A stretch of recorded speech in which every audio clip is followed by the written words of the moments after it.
झारखंड राज्य का जन्म 15 नवंबर 2000 ईस्वी को हुआ। तब से लेकर आज तक 24 साल के इतिहास में झारखंड में अब तक 13 मुख्यमंत्री बन चुके हैं। विधानसभा चुनाव 2024 में इंडिया गठबंधन की जीत के बाद आज हेमंत सोरेन चौथी बार सीएम की बागडोर संभालेंगे, तो वो होंगे 14वें मुख्यमंत्री। इसके पहले अर्जुन मुंडा और शिबू सोरेन 3 बार सीएम बन चुके हैं।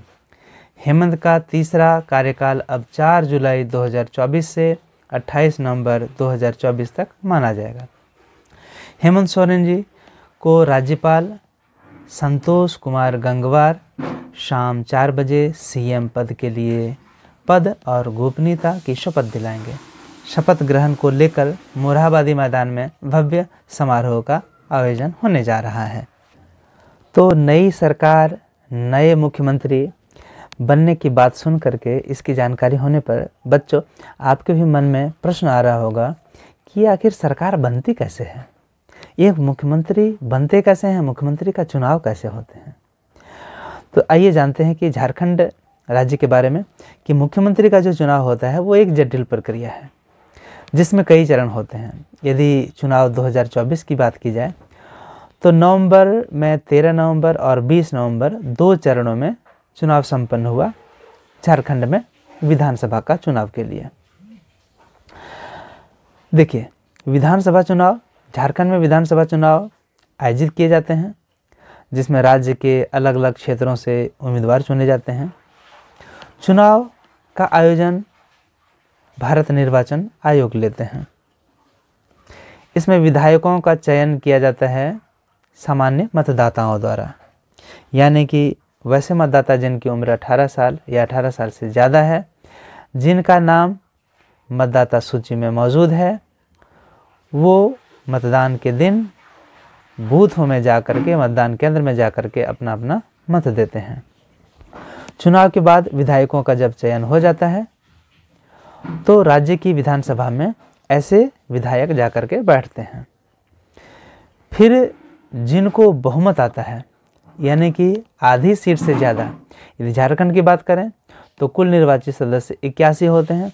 81 का आधा लगभग 40 के आसपास, तो 40 से ठीक एक ज़्यादा मतलब 41, जिनको बहुमत 41 मिलता है, या तो वह कोई पार्टी खुद ले आए 41 सीट, या नहीं तो गठबंधन के साथ। यदि झारखंड में वर्तमान बात की जाए तो यहाँ इंडिया गठबंधन दोनों मिल करके जो है वो 41 सीट की संख्या को पूरा कर रहा है, या बहुमत की संख्या को पूरा कर रहा है, या उससे ज़्यादा को पूरा कर रहा है, गोरम को। तो बहुमत दल की जो बहुमत दल होता है वो अपने में से, खुद में से, विधायकों के बीच में से एक मुख्यमंत्री का चुनाव कर लेता है। जैसे कि वर्तमान झारखंड के मामले में है कि सर्वसम्मति से मुख्यमंत्री के रूप में श्री हेमंत सोरेन जी को चुना जाएगा या चुना गया है। ठीक है, यही राज्य सरकार के मुखिया होते हैं।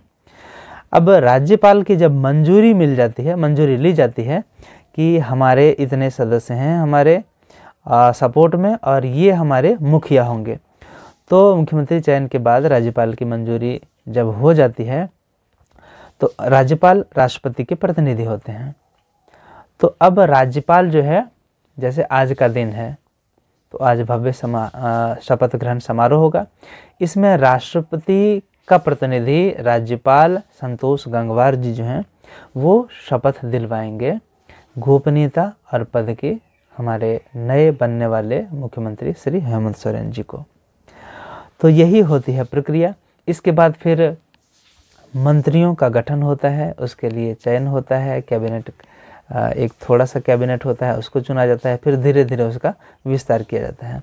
तो यही था सरकार बनने की प्रक्रिया, और इसी तरह से मुख्यमंत्री का होता है चयन, और इसी तरह एमएलए यानी कि विधायक का भी चयन होता है। एमएलए का फुल फॉर्म होता है मेंबर ऑफ लेजिस्लेटिव असेंबली, यानी कि वैसे 81 सदस्य जिनका चयन, जिनका निर्वाचन आम मतदाता करते हैं, जिनकी उम्र 18 वर्ष या 18 वर्ष से ज़्यादा हो जाती है, जिनका कि वोटर लिस्ट में नाम होता है। और यही विधायक अलग अलग प्रश्नों को लेकर के विधानसभा में हमारी बात उठाते हैं, क्योंकि ये जनता के प्रतिनिधि होते हैं, जनप्रतिनिधि होते हैं। तो उम्मीद है बच्चों आपको समझ में आया होगा कि कैसे होता है मुख्यमंत्री का चुनाव, कैसे होता है विधायक का चुनाव और किस तरह से बनती है सरकार। धन्यवाद पूरा वीडियो देखने के लिए।